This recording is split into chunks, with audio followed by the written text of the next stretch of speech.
So I'm going to talk about creating and engaging in the 21st century. I know there's all these terms that are being used, like transmedia, cross-platform. You know, I'm from San Francisco, so we have like cross-dressers, transgender, you know, like all these terms sound very much like a lot of terms used in San Francisco, and multi-platform, which to me sounds like a very clumsy word. Sounds like I'm gonna trip, I'm always in heels. So I kind of hate all those terms. I'm just gonna say the word engagement, because that's really what we're talking about, is engaging people. We're all humans, we like to connect, and we like to engage people in ideas, in emotions, in stories. But as much as I'm excited about connectedness globally, I really wrestle with it personally. I'm a mother and a wife, and I really struggle with technology. I think that while it has so much potential to bring all the minds in the world together, I hate how distracted I've become, and I worry about it on some level. So you're going to hear me. Obviously, I've been a cheerleader all my life for technology, founding the Webby Awards, and always experimenting with technology. But personally, I really wrestle with it. But now I'm going to talk to you about the power of technology. Hitchcock said that a film is made 3 times: when you write it, when you shoot it, and when you edit it. And I think today there's a 4th way, which is when you distribute it. And there's so many new ways to get your work out. And I think a lot of people, they need to be just as creative with the way that they distribute a film as what they make it. When I was working on the Webbies, one of the films I made was called The Tribe. And I did a lot of experimentation with distribution on The Tribe, which came out in 2006 at Sundance. What I was really trying to do with this film was trigger a conversation about cultural identity. I thought it was very ironic that the creator of Barbie was a Jew, that a Jew had created the ultimate shiksa. And I thought it was a wonderful entry point of discussion on cultural identity in America. But I didn't just want to make a film, I wanted to have this whole discussion piece. So I made this kit that you can see, and it's got a book that goes with it and conversation cards. And the whole concept was that it would be a movable feast, that people could watch this 18-minute film, they would have these conversation cards, they'd have a book, and they'd have a whole evening in a box. Now, this was in 2006, so Facebook was just starting to get enough people to get that critical mass going. So we did a lot of work going into groups on Facebook that might be interested in Barbie, in identity, cultural identity, religious identity, Jewish identity, Christian identity, Muslim identity, all the niches you could imagine. And it was really wonderful because a conversation started happening on Facebook around the movie. And we also had a lot of live events. So about a year after the film came out, it was asked to be on iTunes.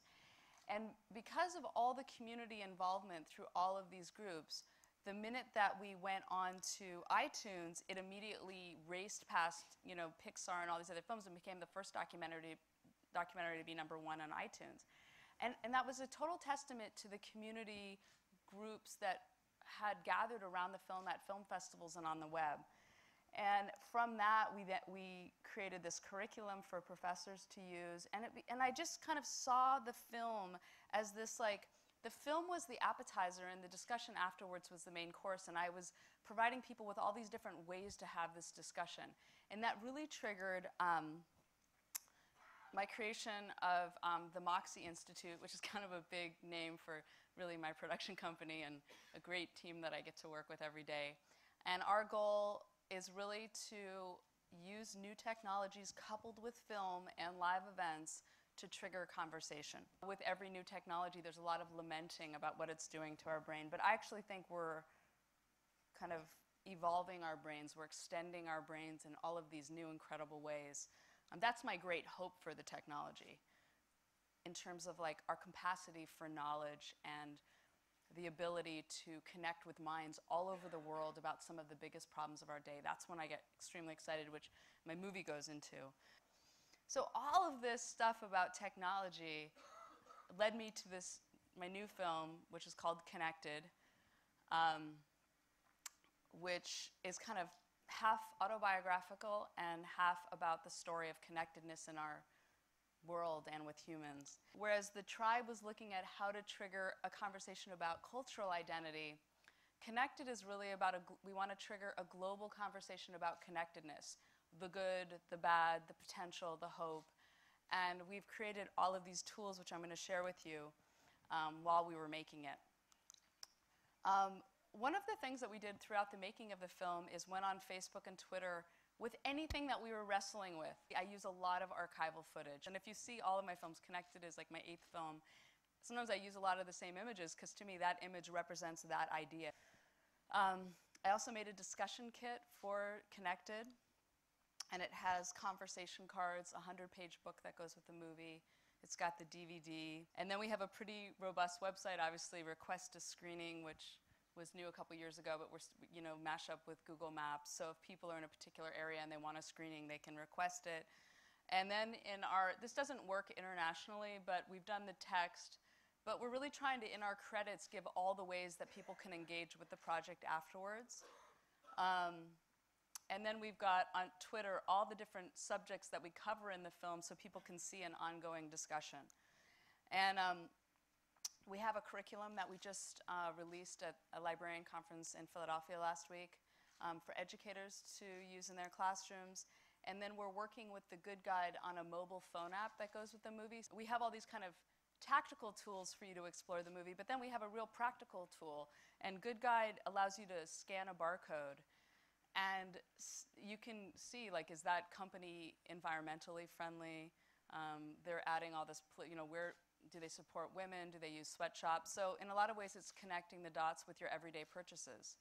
And the bigger goal of the film is thinking in a connected way, which I think will lead to a better world. So here's a real practical application that'll be going with the film. And then we put all of our research in this 3-dimensional web space so people can see how our research itself is connected. And then we did an experiment with Talent House where we asked people all over the world to design our movie poster. So we gave them assets like the logo and photography, and 23 countries, entered different posters, which was kind of a fun way to engage our community. And all in all, I just think it's an incredibly exciting time to be a filmmaker. I mean, when I was studying, I wanted to go to NYU Film School because I couldn't afford the equipment. And today, everyone can afford the equipment, everyone can edit, everyone can be their own distributor, they can engage with their audience. I mean, I just feel like if you're a filmmaker or a media maker today, it's so exciting. And there are no rules, and everyone, including all the people in this room and in this whole pavilion, are trying to figure out what works, which is exciting. What if you went into a space where they had all the rules figured out? So I feel like we're at the kind of forefront of what's happening, and all of you here, I'm sure, are involved in some capacity. Actually, I'd love to know how many of you are, I'm not a really big fan of the word content, but how many of you are content creators? Wow. And how many of you are distributors of some way?